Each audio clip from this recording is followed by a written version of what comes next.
Ikkinchi jahon urushi paytida opa o'z ukalarining hayotini saqlab qolish uchun o'zini rus harbiylariga sotdi. Nech pulga baraka bo'ldi? Endi bu yog'ini video davomida bilib olasiz. Filmni to'lig'ini ko'rishni xohlasangiz Telegram kanalimizdan yuklab olishingiz mumkin. Kanal manzili kommentariyada. Video boshlanishidan oldin like bosib, kanalga obuna bo'lib qo'yishni unutmang. Film voqealari 1945-yilning bahorida sodir bo'lmoqda. Germaniya armiyasining ofitseri Peter erta tongda uyga kelib, xotini va bolalaridan darhol narsalarni yig'ishtirib, bu yerdan ko'chib ketishlarini talab qiladi, chunki SSR qo'shinlari yaqinlashib kelmoqda. Ofitser uydagi barcha hujjatlarni yoqib, unga tegishli dalillarni yo'q qiladi. Xotini va bolalari esa ketish uchun tayyorgarlik ko'rib, zarur bo'lgan buyumlarni yig'di. Ofitser oilasini nemislarga tegishli bo'lgan chekka bir qishloqqa joylashtirib, o'zi frontga qaytib ketdi. Bir necha kundan so'ng Adolf Gitlerning o'limi haqidagi xabar keldi. Bu xabarni oilaning onasi ko'z yoshlari bilan qabul qilib, "Gitler tog'am, Stalinga tashlab ketdingizmi bizni?" deb yig'laydi. Ertalab oilaning to'ng'ich qizlari mahallada moy bilan un tarqatilayotgani uchun savatchasini ko'tarib bordi.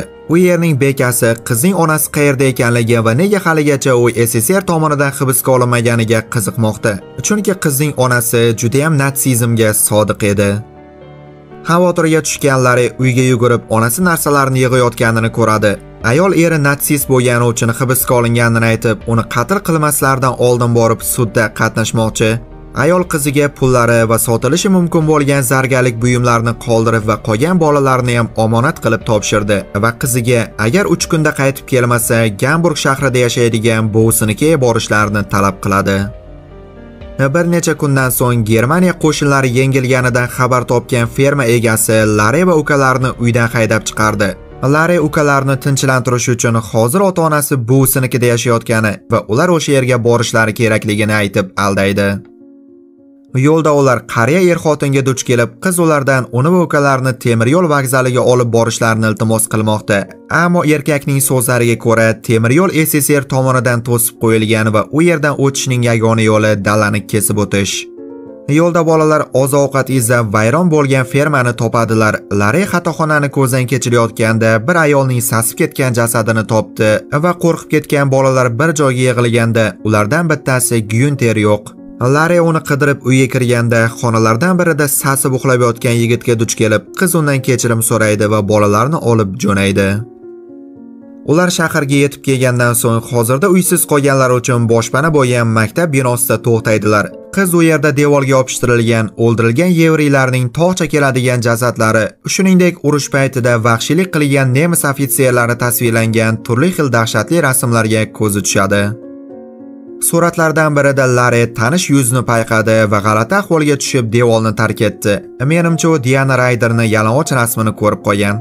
Do'stlar, videoni shu joyda to'xtatib like bosib qo'ying, chunki faqat shu yo'l bilan mehnatimni qo'llab-quvvatlashingiz mumkin. Like'lar soni qanchalik ko'p bo'lsa, kanalda chiqayotgan videolar soni ham ko'payadi. Sizning esa 1 sekundgina vaqtingiz ketadi xolos. Like'lar uchun rahmat. Kechqurun hojatxonaga chiqib, yana o'sha devoldagi rasm yoniga kelib, nemis ofitserlari tasvirlangan suratlardan bir parchasini yulib oldi. To'satdan Lare kechagi vayron bo'lgan xonalarda uxlab yotgan yigitni yana uchratdi. U qizga yaqinlashib, mixini tirashni boshlaydi, lekin qiz uning qo'llaridan qochib ketadi. Ertalab bolalar Andijondan Qoraqalpog'istongacha yana piyoda yo'lga chiqishdi va kecha qizni siqib suvni chiqarmoqchi bo'lgan yigit ularni ta'qib qilmoqda. Lare uni chalg'itib ko'zdan g'oyib bo'lish uchun yaqin atrofdagi xaroba uy tomon yuguradi. Uy bekasi uyiga bir to'da ovqat izlab kelgan tekin tomoqlarni ko'rib, suvdan boshqa hech narsasi yo'qligini aytdi. To'satdan Larening chaqaloq ukasi yig'lashni boshlaydi. Ayolini ko'zdan kechirgandan so'ng pashsha chaqqan degan xulosaga keldi va yarasini osongina yo'q qilishi mumkin agar Lare unga evaziga biror narsa bersa. Qiz sumkasidan onasining bergan uzugini chiqarib berganda, kampir ularga ovqat berib bir kecha qolishlari mumkinligini aytdi. "Voy, onangizni eming momoy, qaraganda uzukni nima qilasiz?" deydigan odam yo'q. Ertalab bolalar yana yo'lda davom etmoqda. Yigit esa haligacha ularni kuzatib yuribdi. Maqsadi nima ekan buni? Yo'lda yuk mashinasida ketayotgan SSR qo'shinlari ularni to'xtatib, qizdan hujjatlarni talab qiladi. Lare dovdirab qo'yganda, izidan kelayotgan yigit hujjatlarni ko'rsatib, o'zini Thomas deb tanishtiradi va bu bolalarning akasiman deb aldaydi. Shundan so'ng Tomas ham bolalarga qo'shilib tashlandiq binoga kirib dam olishmoqda. Larri uxlab yotganda Tomas uning ukalaridan birini olib yaqin atrofdagi supermarketdan yegulik olib kelgan. Larri Tomasga ishonmasligini aytib, undan haligacha shubhalanmoqda. Tomas esa unga bir so'z ham demasdan ovqatni uzatdi va bir-biriga buqa qarash qiladi. Bir necha kundan so'ng bolalardan biri Yurgen Tomasga otasining rasmini ko'rsatib, Belarusiyada jang qilgan deb maqtanmoqda. Keyin Larri otasining rasmini devordan yulib olgan rasm bilan taqqoslaydi va uning otasi yuzlab yahudiylarni vahshiylarcha o'ldirganini tushundi. Keyin qizning sonidan kechasi pashsha chaqqani uchun qichishni boshlaydi va Tomasga borib qashlatmoqchi. Yigit endi ariqqa kallasi bilan sho'ng'iyman deganda, qiz uni to'xtatib itarib yuboradi. Shundan so'ng ular yana yo'lga chiqib, daryo yoniga kelganlarida to'xtashdi, chunki narigi tomonga o'tadigan ko'prik qulab tushgan. Larri Tomas va bolalardan shu yerda kutishlarini so'rab, o'zi qirg'oq tomonga yurganda baliqchiga duch keladi. Bu biratda ayoli garmoni ko'p shekilli mamalari osilib ketibdi. U qizga baliqlarni ko'rsatishini aytib, yaqinroq kelishini so'raydi va unga qo'li bilan teginadi. Larri esa hirslanib ketdi. Larri unga narigi tomonga o'tkazib qo'yish uchun qo'shiq kuylab o'ynab berib va onasi bergan qadrli haykalchalarni ham beradi. Lekin bularni hech biri xotinsiragan erkakka qiziq emas. Qizda to'laydigan boshqa narsa yo'q. Shuning uchun ko'ylagini yechib baliqchini Chokatella bilan mehmon qilmoqchi. Erkak ham shuni kutib turgan ekan va endi ishga kirishganda Tomas qo'liga toshni olib, hali men yemagan Chokatellani senga yalashga yo'l bo'lsin deb boshiga tosh bilan urib o'ldiradi va shundan so'ng ular uning qayig'idan foydalanib narigi tomonga o'tib olishdi. Yo'lda SSR askarlari atrofni nazorat qilayotganini ko'rib, Tomas Larridan shu yerda qolishlarini so'raydi. Agar askar ulardan kimligini talab qilsa, vaqtinchalik aka-singil bo'lishlari kerak. Tomas ularga hujjatini ko'rsatib, poyezdga yetib olishlari uchun o'tkazib yuborishlarini so'raydi. Ammo poyezd allaqachon ketib bo'lganini aytib, postdan o'tkazishmaydi.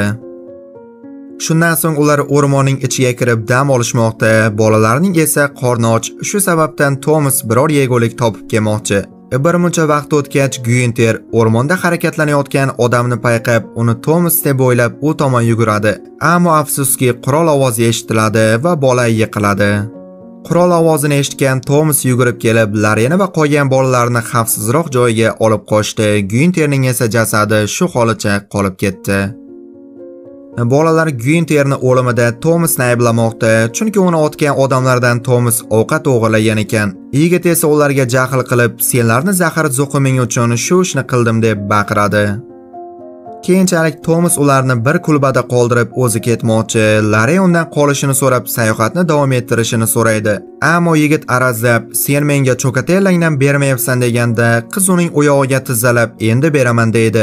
Yigit esa baribir ketmoqchi, lekin u ketayotganda chaqaloqning ovozi eshitiladi va ko'ngli bo'shab, ular bilan qolishga rozi. Ular aylanma yo'ldan temir yo'lga o'tib, bir amallab poyezdga kirib olishdi va Tomas tasodifan hujjatlarni yo'qotib qo'yadi va askarlar tekshirayotganini ko'rib, qamalib ketmasligi uchun eng yaqin stansiyaga tushib qoldi.